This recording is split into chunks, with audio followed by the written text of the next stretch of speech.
Two rural Iowa communities are losing their only grocery stores, leaving more than 1,500 people with a half-hour drive to the store. The two locations are just 12 minutes apart, one in Stratford and the other in Dayton.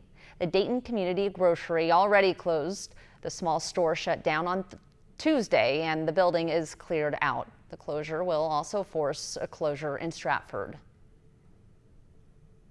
For us as of recently, though, was the Dayton grocery store closing. At the time, we were sharing a truck with them from the supplier, and when they closed, that left us without the ability to get a truck of our own to bring food. The truck, rising food prices, along with cost of needed equipment repairs will cost Stratford its food center. Owners are still deciding a final date. Sherry Moore is hopeful it doesn't happen soon. She says her family depends on it. It means a lot, very much. I don't have to go very far when I have to go to the grocery store. If I need something little or something, I can come up here anytime. I wish it was still going to be here. I don't want it to go anywhere. Once closed, the closest options will be Boone and Jewel, both about 20 minutes away. And Jewel briefly lost its only grocery store just a few years ago. The community went to work when that store closed in 2020, holding fundraisers and adding grocery essentials to what was once a novelty store. The Jewel Market now serves the 1,200 member community. The Des Moines Menace are always a contender, and this year winning all but one game.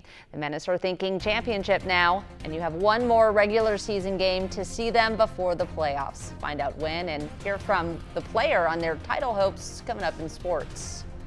And 3 days of racing is on tap, and the fun starts tomorrow at the Iowa Speedway. The very short straightaways, a lot of intensity, normally very hot. It should be actually pretty beautiful this weekend. That race forecast coming from a driver. Find out if Ed agrees right after the break. You're watching WHO 13 News at 10. WHO 13 News, the local news leader.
Well, how your evening went depends on where you were in the state. A regular Thursday night concert at the Band Shell in Ames staying dry this evening. Meanwhile, at the same time, roughly in Sioux City, softball fans didn't even bother getting out of their cars. I can't blame them. Rain forcing the girls' high school athletic union to postpone 2 playoff softball games tonight. That's a bummer for them. Oh, that is a bummer. Could have some more plans canceled in the coming days, too. 'Tis the season, yeah, especially when we have these outdoor events. And there are good chances for rain throughout the day tomorrow. Right. Hopefully that won't impede a lot of folks from getting over to the Speedway. Let's talk about our temperature today. We were at 88 degrees for the high. 90s were spread around southwestern Iowa, and it felt much warmer. Temperature of 88 isn't too far off the actual daytime high where we should be, but look at that overnight low at 71. We're going to be in the same kind of soupy area again tomorrow. Cool looking clouds tonight for sure. This is from Sherry Clark looking east from Panora. You can see that plume of thunderstorm action just over the horizon. And here from our camera out at Adventureland, we could see these storms bubbling up down southeastern into southeastern Iowa, right around Oskaloosa to Ottumwa. And there's some pretty dramatic looking stuff going on. Still is out to the west of us. Temperature right now, very warm, staying at 82 degrees, feels like 87. Humidity levels 71%, again 72 for our dew point. Raise your hand if you feel like you've heard this before. It's been like that over the last several days. North wind now at 3 miles per hour, very light wind. We do have temperatures around the state with 70s to the north where they did have some stronger thunderstorms, even a warning up in Mason City for a tornado.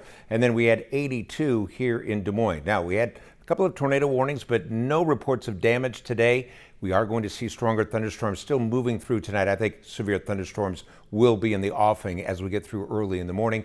All of this humidity just sitting here like a big pool waiting to be used up, and we will do that later on. Mother Nature will. Showers and thunderstorms causing some tornado warnings just outside of Davenport over in Rock Island, and out to the west, that's where these showers and thunderstorms are trying to move our way. These are this little pocket of strong thunderstorms. They were severe at times in Poweshiek County, but just racing through and dropping a lot of rain. And now we have much more on the doorstep out to the west of us. This is going to be something we'll really be concerned with, I think, by tomorrow afternoon, the heavy rain that is. Here's our 2 out of 3 for the risk level tonight. Tomorrow, that 2 out of 3 will be pushed down into southeastern Iowa, these showers and thunderstorms tonight.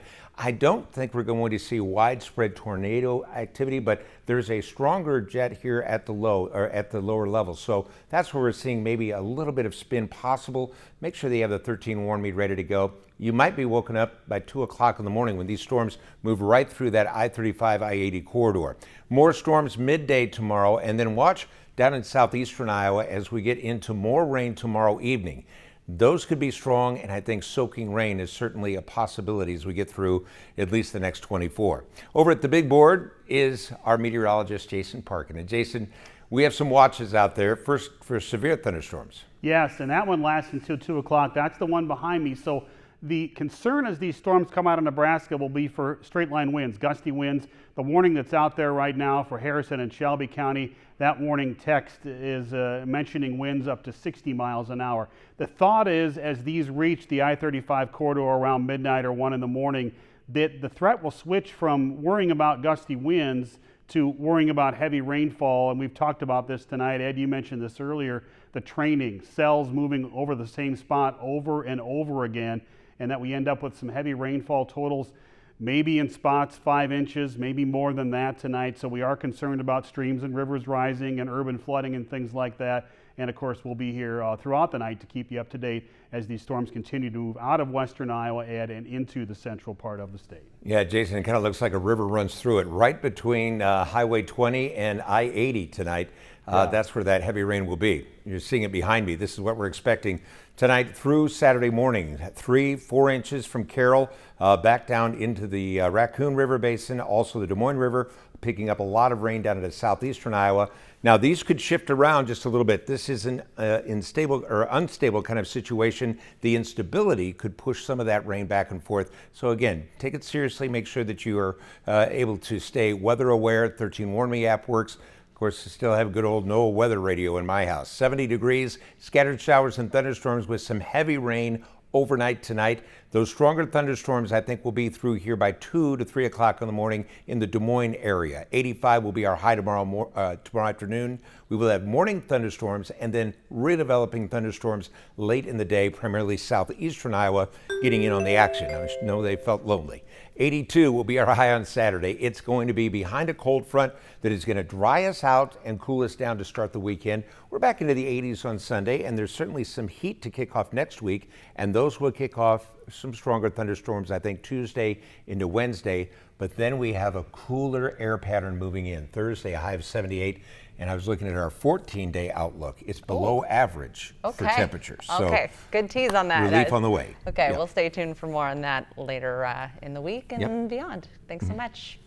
Well, rain and triple-digit speeds don't mix. The Iowa Speedway is hoping for at least a little dry weather this weekend. After the break, a preview of the doubleheader and why drivers say this weekend could be the most important of the season.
Well, you can bet the Iowa Speedway is keeping an eye on Ed's forecast. The Speedway has coped with rain before, but would much rather see IndyCar stay dry.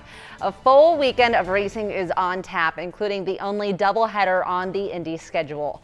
The drivers and their cars are in Newton.